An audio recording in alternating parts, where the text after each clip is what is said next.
Hello friends, I hope all are doing well. Last class में हमने mainly क्या discuss किया था उसके बारे में पहले बात कर लेते हैं।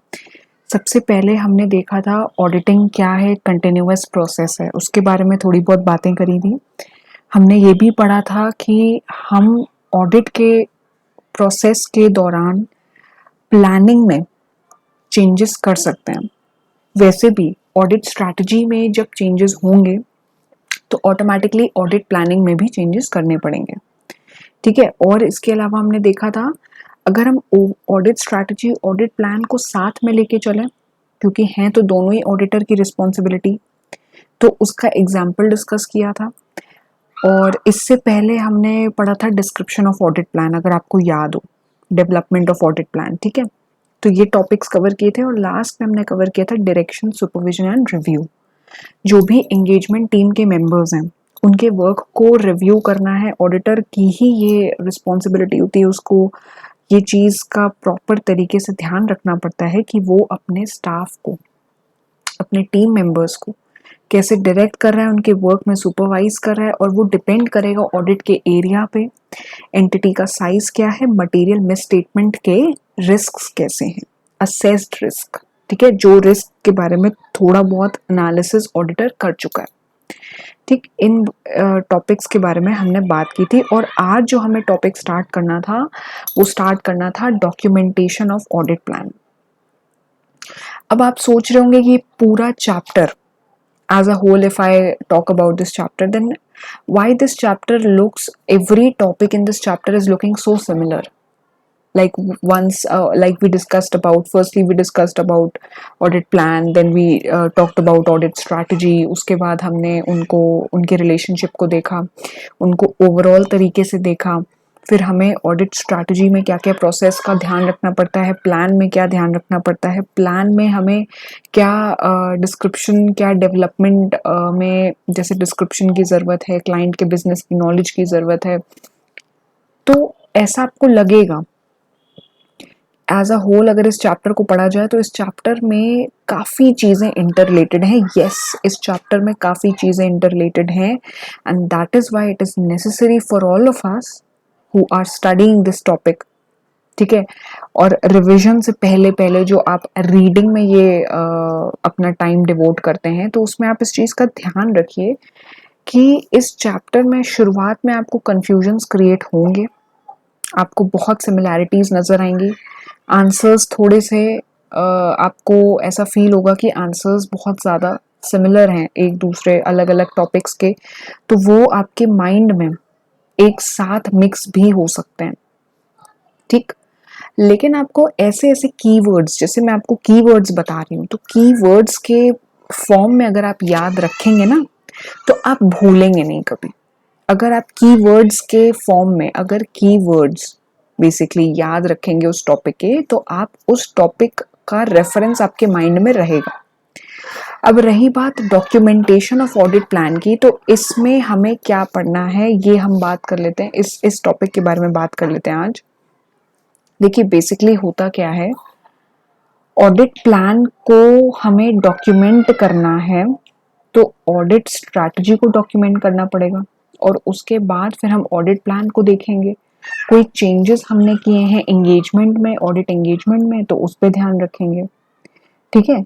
तो एक तरह का जैसे मेमोरेंडम बना सकता है ऑडिटर, एक मेमोरेंडम बना सकता है जिसमें वो ऑडिट स्ट्रैटेजी को भी समराइज करेगा, और उसमें ऑडिट के जो भी scope, timing and conduct, audit procedures कैसे कैसे कंडक्ट होने हैं उसको समराइज कर देगा। ठीक।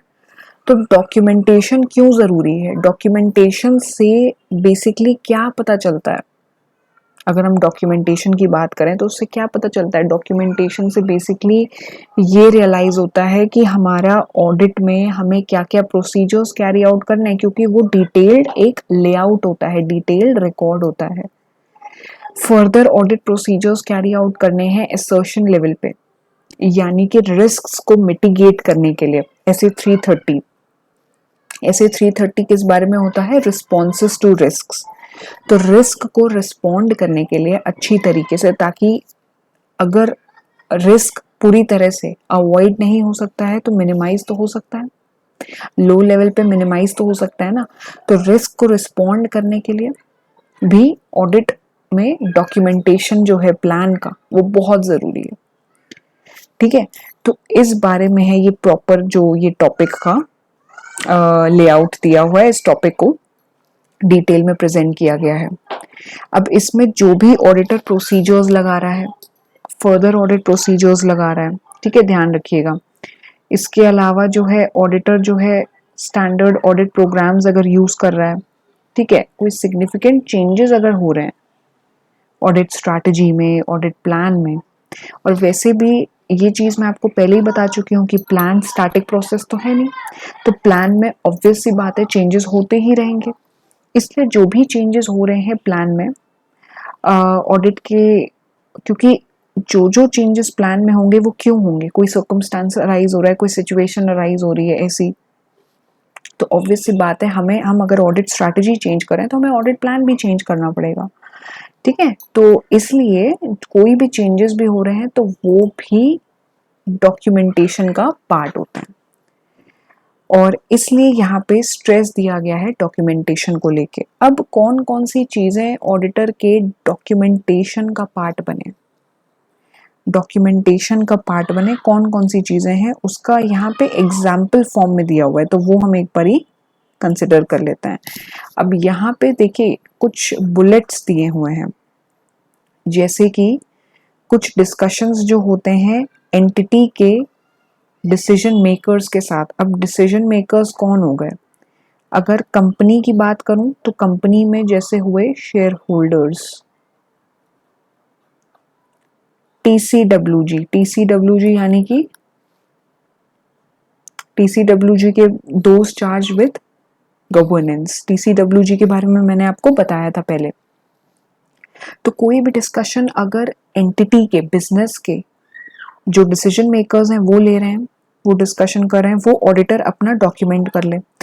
ऑडिट कमिटी के मान लीजिए कुछ सर्विसेज हैं वो अप्रूव कर रही हैं, ऑडिट कमिटी ने कुछ सर्विसेज प्रिस्क्राइब करी, अप्रूव करी हुई हैं, उसे डॉक्यूमेंट कर लें, क्योंकि कुछ कुछ कंपनीज में जहाँ जहाँ रिक्वायरमेंट है वहाँ ऑडिट कमिटी भी कॉन्स्टिट्यूट होगी, और जहाँ नहीं है वहाँ बोर्ड जो है वो रिकमेंड करेगा ऑडिटर्स का अपॉइंटमेंट। याद है हम लोग ने कंपनी ऑडिट में पढ़ा था। फिर ऑडिट डॉक्यूमेंटेशन एक्सेस लेटर्स हो गए, अदर कम्युनिकेशंस और अग्रीमेंट्स हो गए विद मैनेजमेंट, और those charge with governance regarding the scope और चेंज इन स्कोप और ऑफ आवर सर्विसेज।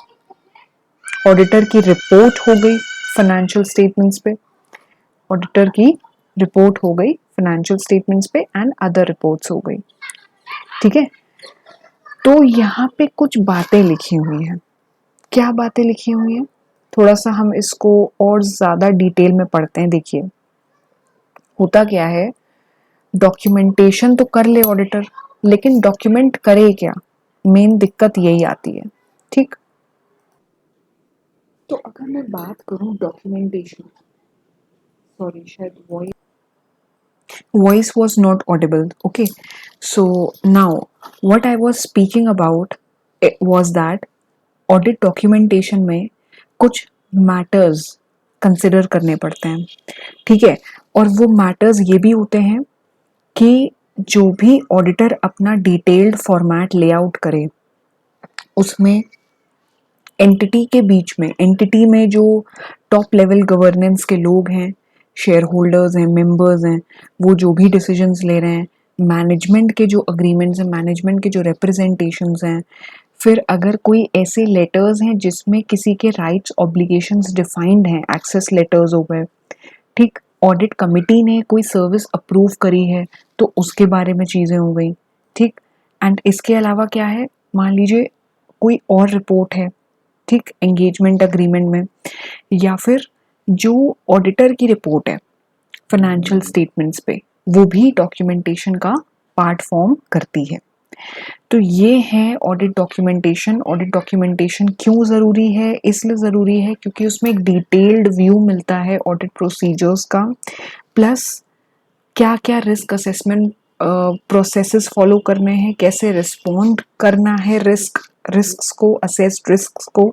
ठीक है, ऐसे 330 के अकॉर्डिंग। तो इसलिए ऑडिट डॉक्यूमेंटेशन ज़रूरी होती है और वो ऑडिट प्लान का एक पार्ट होता है, ठीक? It's a very simple topic, though it may seem a little difficult to understand, like everywhere the word procedures are being used. Please consider this thing that whenever you will be studying audit, if any chapter you are studying, whether it be this audit planning programming only or any other topic, this word audit procedures, audit programs, nature, timing and extent of audit procedures, all these words will be in common use, so you will be getting a chance to use these words frequently in exam, क्योंकि ये words बहुत ज़्यादा use होते हैं, हर एक topic में आपको देखने को मिल ही जाएंगे, ठीक? अब इसके बाद जो मेन टॉपिक है that is about audit program. हमने ऑडिट प्लान भी पढ़ा, हमने ऑडिट स्ट्रैटेजी भी पढ़ा, ये चीज़ तो हमें क्लैरिटी हो गई कि हमें सबसे पहले ऑडिट स्ट्रैटेजी फॉर्मुलेट करनी है, then we'll be going with audit plan. Audit plan ऐसा प्रोसेस है जो हमारे प्रोसेसेस में basically during the course of audit it will be there, it will always be continuing, it will never stop, and yes, we'll be required to keep modifications, to keep making changes in the audit plan once the audit strategy changes and depending upon the circumstances or situations, ठीक है? ये अभी तक की chapter की gist है। अब audit programme की अगर बात करूं तो ऑडिट प्रोग्राम बेसिकली होता क्या है? अब देखिए, जितने भी बिगर ऑडिट्स होते हैं, बहुत बड़े बड़े लार्ज स्केल पे जैसे ऑडिट्स होते हैं जिसमें बहुत सारी ब्रांचेस इन्वॉल्व हो, बहुत सारे कंपोनेंट्स इन्वॉल्व हो, तो वहाँ पे ऑडिट प्रोग्राम बनता है। ऑडिट प्रोग्राम क्या होता है एक तरह का?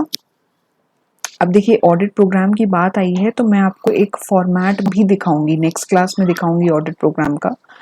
बेसिकली ये चेकलिस्ट फॉर्म में होता है, चेकलिस्ट फॉर्म में होता है। उसमें क्या होता है, जैसे शुरुआत होगी तो शुरुआत में मान लीजिए फर्म का नेम लिखा है, ठीक है, ऑडिटर का नेम हो गया, ठीक, कितने स्टाफ, कितने एंगेजमेंट टीम के मेंबर्स हो गए, number of members in engagement team, ठीक है, ये हो गया। फिर एक्सपेक्टेड ड्यूरेशन लिखा होगा ऑफ कंप्लीशन, वो हो गया, ये स्टार्टिंग हो गई इसकी, ठीक है। अब शुरुआत ऐसे होगी ऑडिट प्रोग्राम की। अब इसमें जो कंटेंट होगा ऑडिट प्रोग्राम का, उसमें क्या क्या चीज़ें होंगी, उसमें देखिए सबसे पहले जो शुरुआत हो सकती है वो ये हो सकती है, क्योंकि कोई भी ऑडिट स्टार्ट करने से पहले हम लोग क्या करते हैं, लास्ट ईयर की बैलेंस शीट्स एंड पीएल्स उठाते हैं, लास्ट ईयर के फाइनेंशियल स्टेटमेंट्स उठाते हैं, और लास्ट ईयर के फाइनेंशियल स्टेटमेंट से हम ओपनिंग बैलेंसेस मैच कराते हैं इस ईयर के। तो सबसे पहले चेकलिस्ट के बाद, स्टार्ट होने के बाद, हमें एक जैसे एक टैबुलर फॉर्म होगा, उसमें यहाँ पे कॉलम होगा यस, यहाँ पे होगा नो और यहाँ पे होगा रिमार्क्स, ठीक है। ऐसे करके एक टैबुलर फॉर्मेट होगा, और उसमें जैसे फर्स्ट बुलेट पॉइंट ये होगा ओपनिंग बैलेंसेस का वेरिफिकेशन, ठीक है। मैं बता रही हूँ ऑडिट प्रोग्राम जो है उसका फॉर्मेट लगभग ऐसे ही होता है। ऑडिट फर्म टू फर्म ये वेरी करता है, ऑर्गेनाइजेशन टू ऑर्गेनाइजेशन ये वेरी करता है, लेकिन ऑलमोस्ट इसका फॉर्मेट सेम ऐसे ही चलता है। अब ओपनिंग बैलेंस का वेरिफिकेशन में हमने येस पे टिक किया और हमने रिमार्क्स लिख दिए अगर हमें कुछ किसी तरह का कोई एरर या कोई मिस स्टेटमेंट नजर आता है तो, ठीक। सेकेंड पॉइंट हमने चेक किया कि कंपनी ने इस ईयर फिक्स्ड असेट्स में एडिशन जो किया है, फिक्स्ड असेट्स में एडिशन किया है, तो उसे हमने वेरीफाई किया है कि नहीं किया है, तो वेरीफाई किया है यस, और उसके रिमार्क्स, ऐसे करके ऑडिट प्रोग्राम बनता है। फिर हमने कंपनी में ledger scrutiny, ledger scrutiny means एक एक लेजर जो मेजर जो लग रहा है कि हाँ सिग्निफिकेंट इसमें कुछ मटेरियल चीज़ें डिस्कवर हो सकती हैं, तो उसको एनालाइज करना। लेजर स्क्रूटनी कंपनी में हमने करी है, उसके रिमार्क्स। अब लेजर स्क्रूटनी में अलग से सब पॉइंट्स आ जाएंगे कि हमने डेटर का बैलेंस वेरीफाई किया है कि नहीं, क्रेडिटर का चेक किया है कि नहीं, तो ये सब चीज़ें ऑडिट प्रोग्राम में आती हैं। तो एक तरह से अगर बोला जाए तो ऑडिट प्रोग्राम होता क्या है? ऑडिट प्रोग्राम एक डिटेल्ड प्लान होता है ऑडिट प्रोसीजर्स को अप्लाई करने का, ठीक है, with instructions for appropriate techniques to be adopted for accomplishing the audit objectives. तो एक तरह से आप अगर प्लान की बात करो, ऑडिट प्लान की, तो ऑडिट प्लान तो मैंने आपको बता दिया कि कैसे ऑडिट कैरी आउट करना है, नेचर, टाइमिंग एंड एक्सटेंट क्या हो, लेकिन अगर उसका डिटेल्ड व्यू चाहिए तो audit program is the detailed view. Basically इसमें एक तरह का सेट होता है प्रोसीजर्स का कि वेरीफाई कैसे करना है फाइनेंशियल स्टेटमेंट्स को एंड अकाउंट्स को कंपनी के, ताकि सफिशिएंट एप्रोप्रिएट एविडेंस ऑब्टेन हो सके। और ये बिगर ऑडिट्स में मेनली वर्क करता है ऑडिट प्रोग्राम। बहुत छोटी ऑर्गेनाइजेशन है, मान लीजिए एक प्रोप्राइटरशिप है छोटी सी, ठीक है, और अब आपको पता है कि प्रोप्राइटर ही ओनर है बिजनेस का, बहुत बड़े स्केल पे बिजनेस नहीं है, ब्रांचेस नहीं है, एक ही शॉप है, एक ही ऑफिस, मतलब एक ही वर्क प्लेस है उनका। ऑडिट प्रोग्राम की जरूरत नहीं है, audit plan would do very well. लेकिन हाँ, अगर आपको पता है कि एक पार्टनरशिप फर्म है, उसमें 7 to 8 पार्टनर्स हैं, प्लस उनकी 4-5 ब्रांचेस हैं, तो उसमें आपको ऑडिट प्रोग्राम की जरूरत पड़ेगी। डिपेंड करता है ऑर्गेनाइजेशन के साइज पे और किस तरह का ऑडिट कैरी आउट करना है, ठीक। अब इसमें ही कुछ सब पॉइंट्स हैं। जैसे पहला पॉइंट बोलता है इवॉल्विंग वन ऑडिट प्रोग्राम, दूसरा पॉइंट कहता है द असिस्टेंट एंगेज्ड, तीसरा पॉइंट कहता है periodic review of audit program, fourth point कहता है constructing an audit program, fifth is about providing an audit evidence. तो ये कुछ पॉइंट्स हैं इसमें। बहुत बड़ा है ऑडिट प्रोग्राम, को छोटा मत समझिए, बहुत बड़ा टॉपिक है। अभी तक हमने स्ट्रैटेजी पढ़ी, प्लानिंग पढ़ी, अब हम ऑडिट प्रोग्राम पढ़ रहे हैं। तो ऑडिट प्रोग्राम में क्योंकि डिटेल्ड व्यू रहता है, तो अब इसके क्या क्या बेसिकली प्रोसेसेस हम नहीं कहेंगे, कुछ कुछ पॉइंट्स अगर हमें माइंड में रखने हैं तो वो क्या है। जैसे देखिए, बिजनेस के साइजेस वेरी करते हैं, हर एक बिजनेस का साइज एक जैसा नहीं होता है। तो अगर ऑडिट प्रोग्राम बनाना है तो हमें एक चीज माइंड में ये रखनी पड़ेगी कि ज़रूरी नहीं है कि like if we are preparing an audit program of 2 to 3 pages for a mid-sized organization, for a mid-sized textile firm, you can say, that will not be working for another commission firm or you can say wholesale or retail trading firm having a turnover of more than 50 crores in a year. तो audit programme जो है वो भी very करता है organisation के size की वजह से। तो अगर एक आप सोचें कि एक ही ऑडिट प्रोग्राम बने सारे बिजनेसेस के लिए, तो वो प्रैक्टिकल बिल्कुल भी नहीं है।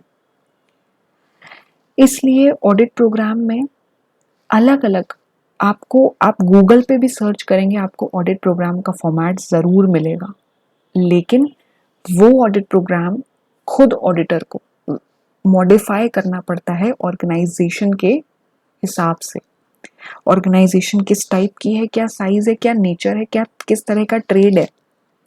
फिर अगर आपने उसका फिजिकली इंस्पेक्शन कर लिया और इंस्पेक्शन करने के बाद आपको लगता है कि यहाँ पे पॉसिबिलिटी बहुत ज़्यादा है रिस्क की एसर्शन लेवल पे, तो आप और बड़ा ऑडिट प्रोग्राम बनाएंगे और उसमें in depth points jot down करेंगे। तो वो डिपेंड करता है। इसलिए यहाँ पे स्ट्रेस दिया गया है कि अगर आप सोच रहे हैं कि एक ही ऑडिट प्रोग्राम रखा जाए हर तरह के बिजनेस के लिए, तो दैट इज नॉट प्रैक्टिकल और वो होना भी नहीं चाहिए। दूसरा पॉइंट जो यहाँ बात कर रहा है, वो बात कर रहा है the assistant engaged be encourage to keep an open mind. Now in this case the auditor, having regard to the nature, size and composition of business and dependability of internal control, should frame a program which should aim at providing for a minimum essential work. As experience is gained by actually carrying out the work, the program may be altered to take care of situations which were left out originally but are found relevant for the particular concern. The assistant engaged in the job should be encouraged to keep an open mind. Now, in this case, like we have an engagement team already designed for carrying out the audit. We have our efficient and adequate resources to conduct the audit. Resources herein refers to the manpower. So it's the duty of the auditor to keep on encouraging his assistants, to keep on encouraging his subordinates to work with an open mind, to work in such a scenario that the assistant should be cautious of whatever is happening in the organization. He should be alert. Okay? He should follow professional skepticism. Though he may not be a qualified CA, but still he should practice those things, because that will only lead him to become a professional and rational CA. ठीक है, तो एक तरह से कोई भी matters उसकी knowledge में आ रहे हैं असिस्टेंट के, तो वो उसे रिपोर्ट करे, सीनियर्स को बताए अपने. तो this is what this paragraph is trying to say, that the assistants who are engaged to carry out the audit, who have been delegated some sort of work in that particular audit engagement, should be encouraged time to time to keep an open mind, and whatever matters they are observing during the course of audit, it's their duty to report them to the seniors. ये बात लिखी गई है इसमें. ठीक है, बहुत hard and fast rule नहीं है. इसके बाद जो पॉइंट आ रहा है that is about periodic review. बहुत ज़्यादा बड़े बड़े टॉपिक्स नहीं है. देखिए, आप अगर हेडिंग पढ़ेंगे तो आपको आधी चीज़ें तो उसी में ही क्लियर हो जाएंगी. तो एक ये पॉइंट हमने डिस्कस किया असिस्टेंट वाला. अब दूसरा पॉइंट है is about periodic review. Periodic review करना क्यों ज़रूरी है ऑडिट प्रोग्राम का? अब उसमें हमें ये पता चलेगा ना कि जो हमने ऑडिट प्रोग्राम फॉर्म्युलेट किया है, क्या वो एडिक्वेट है एविडेंसेस को एक्सट्रैक्ट करने में, ऑर्गेनाइजेशन के बारे में जानने में. हाँ, ये है, अगर मान लीजिए हमने मान लीजिए इंटरनल ऑडिट चल रहा है किसी कंपनी में, और वो एवरी क्वार्टरली बेसिस पे होता ही होता है. तो एक क्वार्टर में हमने ऑडिट प्रोग्राम डिज़ाइन किया. ऑब्वियस सी बात है, वो पर्टिकुलर सीए फर्म दूसरे क्वार्टर में भी वही ऑडिट प्रोग्राम यूज़ करेंगे.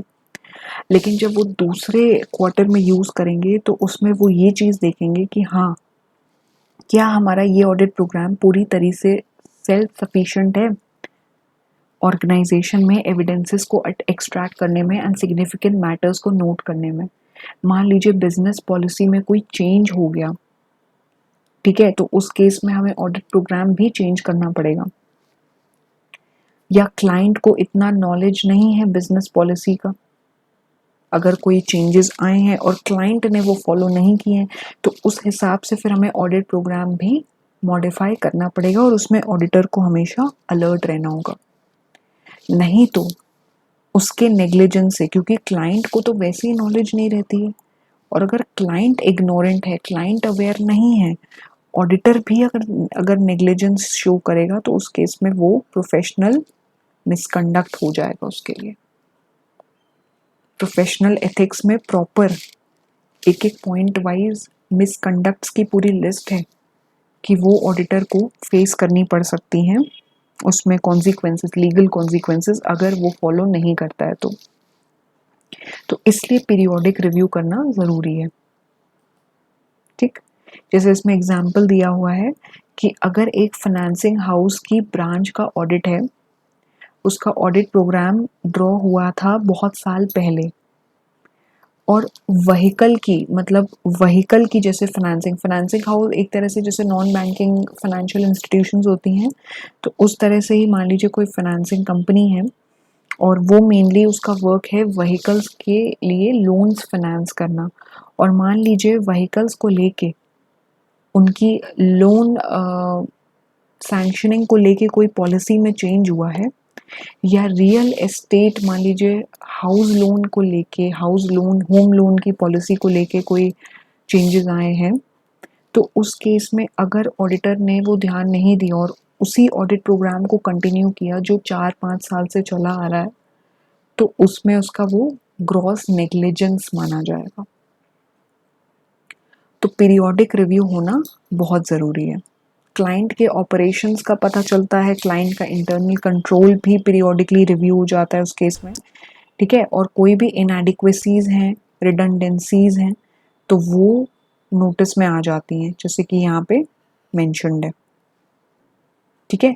तो बेसिक फीचर यहाँ पे ऑडिट प्रोग्राम का लिखा है कि इसमें जो टास्क कैरी आउट होने हैं सिर्फ वो लिस्ट नहीं होते हैं, बल्कि कुछ इंस्ट्रक्शंस हैं, जैसे चेकिंग करनी है, सैम्पलिंग करनी है, तो वो भी ऑडिट प्रोग्राम में कैरी आउट होते हैं, ठीक है। तो इसलिए ऑडिट प्रोग्राम जो है वो ऐसा नहीं है कि एक बार फ्रेम हो गया तो वो ही चलना है एवरी ईयर, उसे रिव्यू करना भी पड़ता है, अप टू डेट रखना पड़ता है, ठीक। तो अब इसके अलावा जो फोर्थ पॉइंट है ऑडिट प्रोग्राम में, that is about constructing an audit program. और कंस्ट्रक्शन के लिए, यानी कि अब ये देखिए थोड़ा सा इम्पोर्टेंट पार्ट आ गया है, तो इसको ध्यान में रखना है।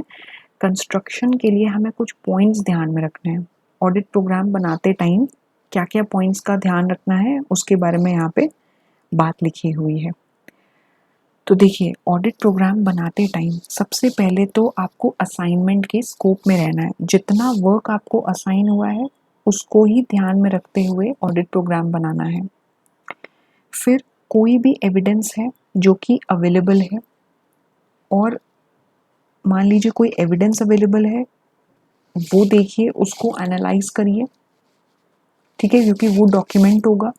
एंड जो बेस्ट एविडेंस हो उसे आइडेंटिफाई करने की कोशिश करिए, ताकि जब क्लाइंट अगर पूछे कि आपने ये फाइंडिंग्स निकाली हैं, ऑब्जर्वेशंस निकाली हैं, तो ये किस बेसिस पे निकाली है, तो आपके पास एक वैलिड रीज़न हो बोलने के लिए कि मुझे आपकी ऑर्गेनाइजेशन से ये बेस्ट एविडेंस मिला था, बहुत ही सिग्निफिकेंट, तो आप उसे प्रूव तो कर पाओ ना अपना पॉइंट।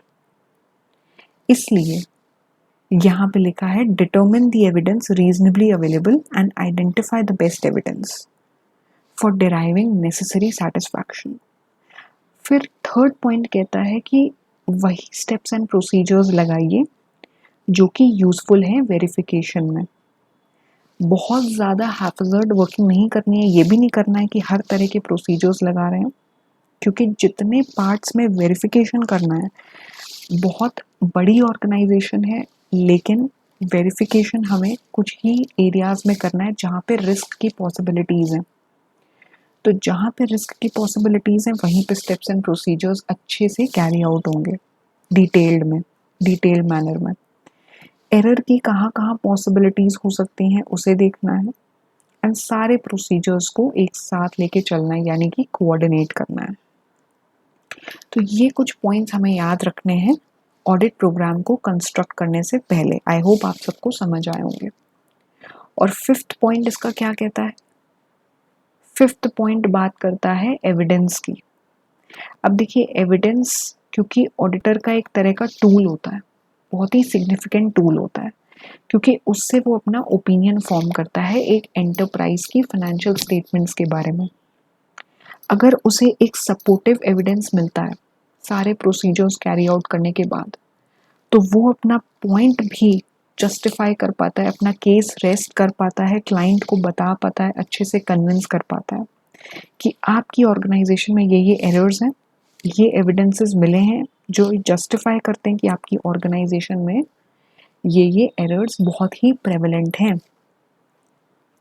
उससे क्लाइंट भी क्रॉस क्वेश्चनिंग नहीं कर पाता है, क्योंकि उसे समझ आ जाता है कि हाँ, ऑडिटर की ये बहुत ही वाइड नॉलेज है, वाइड पर्सपेक्टिव है, ठीक। तो ऑडिट प्रोग्राम ड्रॉ करने से पहले क्या देखना है? कोई भी असर्शन है ऑर्गेनाइजेशन पे, मैनेजमेंट ने मान लीजिए असर्शन दिया, अपना रिप्रेजेंटेशन दिया है, उसकी एक्यूरेसी को टेस्ट करो। ऑडिट प्रोग्राम लेआउट करने से पहले जाहिर सी बात है, आप ऑर्गेनाइजेशन जाओगे, विजिट करोगे, एक बार वहाँ पे देखोगे और मैनेजमेंट से बात करोगे, वहाँ के एम्प्लॉय से बात करोगे। तो प्राइमरी टास्क यही होता है, कोई भी असर्शन दे रहा है अपना, उसकी एक्यूरेसी को टेस्ट करो, उसकी बात को टेस्ट करो, उसके बेसिस पे आप ऑडिट प्रोग्राम डिजाइन करिए। ठीक है, प्रायर नॉलेज लेने की कोशिश करिए हर एक ट्रांजैक्शन के रिस्पेक्ट में, जिससे आपको ऑडिट प्रोग्राम बनाने में बहुत हेल्प मिलेगी। जरूरी नहीं है कि ऑडिट प्रोग्राम इनिशियल लेवल पे ही फॉर्मुलेट हो ऑडिट के। This is not written in this paragraph, neither in this paragraph nor in this whole chapter. Audit planning की स्टार्टिंग में जरूरत पड़ती है, but audit program initial level पे नहीं बनाया जाता है। ऑडिट प्रोग्राम जो है बनाने के लिए आपको बहुत सारी चीज़ें माइंड में तो रखनी पड़ती हैं, प्लस आप ऑर्गेनाइजेशन में जाके जब तक इंटरैक्टिव नहीं होंगे वहाँ के मैनेजमेंट के साथ, आपको ऑडिट प्रोग्राम बनाने में हेल्प नहीं मिल पाएगी। तो हर एक ट्रांजैक्शन के रिस्पेक्ट में असर्शंस को स्टडी कर, उसके बाद ऑडिट प्रोग्राम बनने में बहुत ही ईज होगी।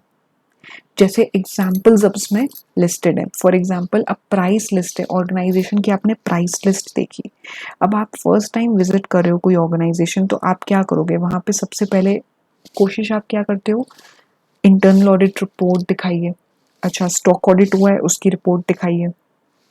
आपके प्रोडक्ट्स की प्राइस लिस्ट क्या है, किस तरह से आप इनवॉइसेस रेज करते हैं। आप एक बार आइडिया लेते हो ऑर्गेनाइजेशन का कि how the operations carry out are carried out, how do they manage, how do the employees work. ठीक है, all these things you just analyze, you just observe there, talk to the people there, ठीक है, take their views। उसके बाद आप audit programme frame करोगे, क्योंकि हर एक एसोसिएशन से आपको एविडेंस मिलता है। मान लीजिए कुछ मैनेजमेंट कोई दूसरी बात कर रहा है, सेल्स डिपार्टमेंट जो है और परचेज डिपार्टमेंट, उनके व्यूज बहुत कॉन्फ्लिक्टिंग है, उनके areas of work are different, but their views are completely, they are presenting a view of the organization which is completely contrary। जितना पढ़ा उसके अकॉर्डिंग उनके व्यूज बहुत ही अगेंस्ट में थे, ऑपोजिट थे, तो आपको आइडिया लगेगा। और इसके बाद बेसिकली यहाँ पे कुछ एविडेंसेस की बात जब कर रहे हैं तो कुछ पॉइंट्स लिखे हुए हैं, कुछ फील्ड्स के यहाँ पे रेफरेंसेस दिए हुए हैं जो ऑडिटर को देखने पड़ते हैं, जहाँ से उसे एविडेंस मिल जाता है easily. For example, documentary evidence, financials देख के, वाउचर्स देख के, फिजिकल एग्जामिनेशन करके, फिर एक्सप्लेनेशन लेके मैनेजमेंट से या थर्ड पार्टीज से भी एक्सप्लेनेशन, मान लीजिए बैंकर्स, लेंडर्स से भी एक्सप्लेनेशन ले लिया, खुद ऑडिटर ने कैलकुलेशंस करके देखे, इंटरनल कंट्रोल, इंटरनल चेक्स लगाए, वेरियस अकाउंटिंग डेटा में इंटरनल रिलेशनशिप, इंटर रिलेशनशिप देखा, सेल्स डिपार्टमेंट परचेज डिपार्टमेंट के इंटर रिलेशनशिप देखे, मेमोरेंडम रिकॉर्ड्स देखे, मिनट्स ऑफ द मीटिंग्स देखे, कंपनीज के जो भी जनरल मीटिंग्स होती हैं उसमें जो मिनट्स लेआउट होते हैं वो चेक किए, और क्लाइंट का क्या एक्शन है, क्लाइंट का क्या रिस्पॉन्स है वो देखा। तो इन सब फील्ड से बेसिकली ऑडिटर को अच्छे खासे एविडेंसेस मिल जाते हैं।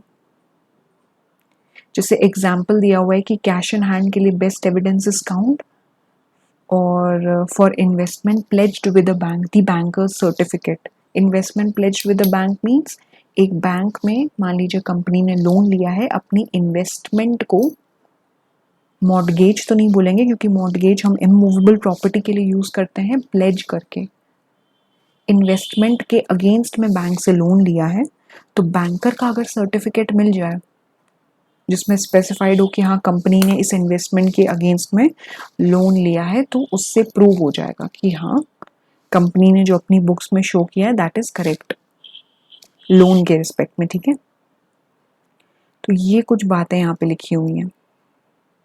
ठीक, अब इसके अलावा क्या है मेंशन यहाँ पे वो भी चेक कर लेते हैं। अब यहाँ पे नेक्स्ट पॉइंट जो है वो बात करता है डेवलपिंग द ऑडिट प्रोग्राम। अब डेवलपिंग द ऑडिट प्रोग्राम में ना कुछ पॉइंट्स यहाँ पे फिर से स्टेटेड है। अब रही बात डेवलपिंग की, तो जैसे written audit program first point है, एक ऑडिट प्रोग्राम जो भी प्रिपेयर हो वो रिटन वे में हो, ओरली क्योंकि याद नहीं रहता है। ओरली प्रिपेयर करने से things are not in mind always, ठीक है, तो रिटन में रिकॉर्ड्स में रहता है। फिर क्या असिस्टेंट्स को इंस्ट्रक्शंस देने हैं, क्या ऑब्जेक्टिव है ऑन ऑडिट का, इंटरनल कंट्रोल पे रिलायंस कैसे प्लेस करना है, ठीक है। इसके अलावा ऑडिट प्रोसीजर्स की टाइमिंग क्या हो, बहुत ज़्यादा टाइम भी नहीं डिवोट करना है, नहीं तो बाकी प्रोसीजर्स कैरी आउट नहीं हो पाएंगे, एंड प्लानिंग जो कि चलती ही रहती है। इसके बाद जो पॉइंट है that is about advantages and disadvantages of audit program, और ये दोनों पॉइंट्स हम नेक्स्ट क्लास में डिस्कस करेंगे, क्योंकि इसके बाद का जो हमारा टॉपिक होगा वो क्वालिटी कंट्रोल का होगा, ठीक है। एंड बहुत ज़्यादा चैप्टर जो है वो हमारा बचा नहीं है, क्योंकि कुछ ही इसमें रेलेवेंट टॉपिक्स रह गए हैं डिस्कस करने को, उसके बाद हमारा टॉपिक एंड हो जाएगा। बाकी आपको कोई भी डाउट हो, कन्फ्यूजन हो, प्लीज़ मुझे कमेंट बॉक्स पे लिख के भेजिए। वीडियो अच्छी लगी हो तो do not forget to like the video, share the video, and अगर आपको कोई भी डाउट्स हों जैसे आप कमेंट बॉक्स पे भी लिख के भेज सकते हैं, प्लस आप मुझे इंस्टाग्राम पे डीएम कर सकते हैं, मेरे पेज का नाम है CA Jyoti tutorials. And that's all for today. Next class में हम ये 2 पॉइंट्स डिटेल में डिस्कस करेंगे। एडवांटेजेस एंड डिसएडवांटेजेस तो हम देखेंगे ही, प्लस ऑडिट प्रोग्राम में हमें ये जो हम अभी बेसिस देख रहे थे, पॉइंट्स देख रहे थे ऑडिट प्रोग्राम को डेवलप करने के, उसे भी हम डिटेल में पढ़ेंगे। So thank you.